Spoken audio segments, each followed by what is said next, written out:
All right. We're also going to talk about problems that both sides had right now. So we have the British side, and we have Washington's group. So you can put 2 columns on your paper. Don't have to be long columns. So we have Britain's problems.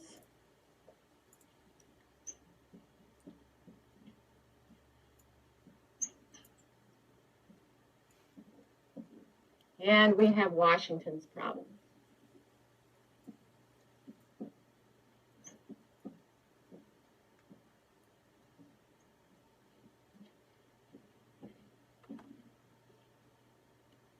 Okay, does anyone remember a problem that Great Britain was having in the war?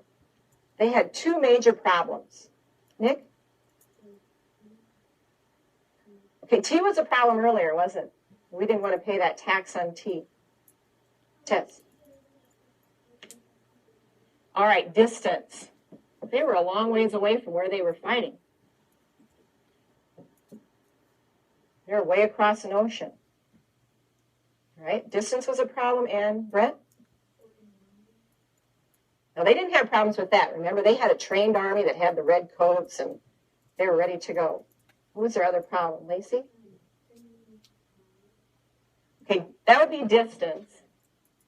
Chris? Being sure that people knew how to fire the cannons? No. Tell you what, it was the size of the colonies. They had so much area to try to regain. So the size of the colonies was a problem for them. All right, what about Washington? Lacey?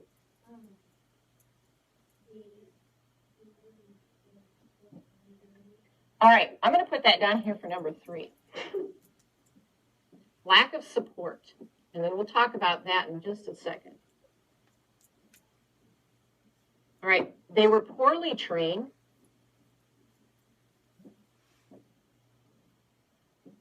And they lacked supplies.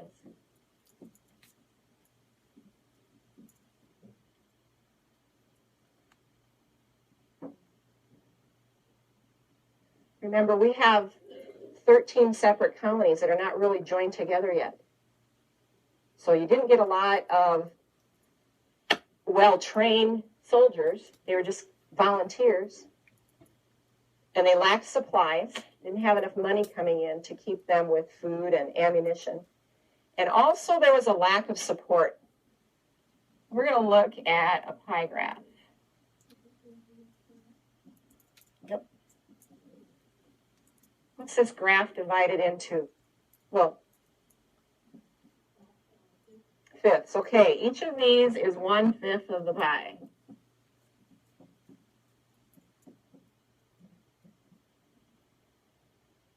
And this is going to show you the lack of support that Washington had at the beginning of the war.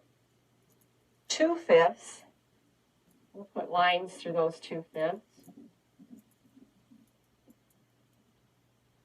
2/5 were what we call patriots. And a patriot was someone who supported the war. They wanted to break away from Great Britain. So they supported the colonies.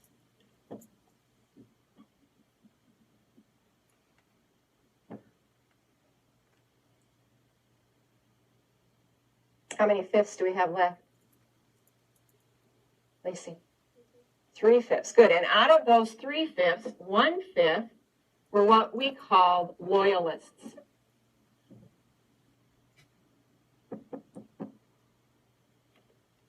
They were loyal to who?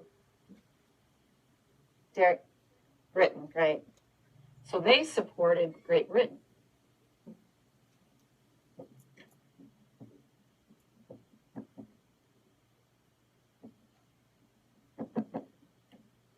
The 2/5 that are remaining, they didn't know.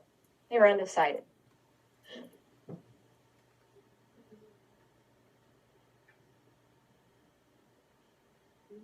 So this shows you the lack of support. You only had 2/5 of your people who actually supported you, would help you out, fight your battles for you, give you money if you needed it.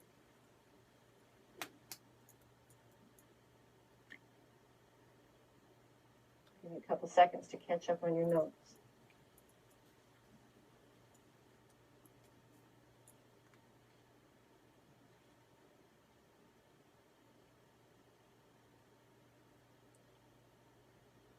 Now, even though Washington knew he only had 2/5 of the people behind him, he goes back to Boston. So Washington goes to Boston.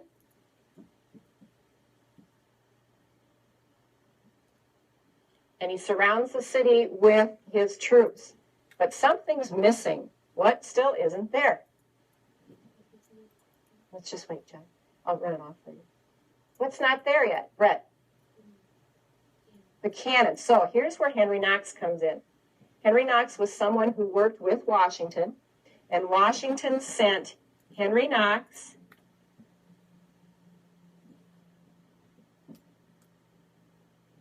to the fort for the cannons. Now, it was a long, hard journey, and we are talking about March 1776. No, 75. 76.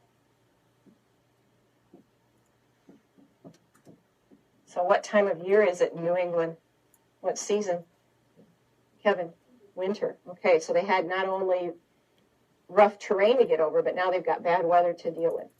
But he's very speedy. He gets those cannons down to Boston. And they set them up around the city so that, here we go, another morning when the British wake up, all of a sudden they're looking at all these cannons pointed down at the city. Now, the British general who's in charge of Boston says, okay, we surrender, but if you don't let us leave peacefully, we're going to destroy the city before we leave, or before you come in and take it over. So Washington was very smart, and he let them leave. So it saved the city of Boston. So the first year, here we have our colonies getting an army together, and they've won some major battles, or at least they did very well in them. And also, they've proven to the British now that they can really fight, and the British aren't going to get this done so easily. Any questions? Okay, your assignment for tomorrow then is to read lesson 2 if you've not done so already, and take notes over the words in blue. Okay, you have a few minutes to do that. If you've already read 2, you can go on and start 3.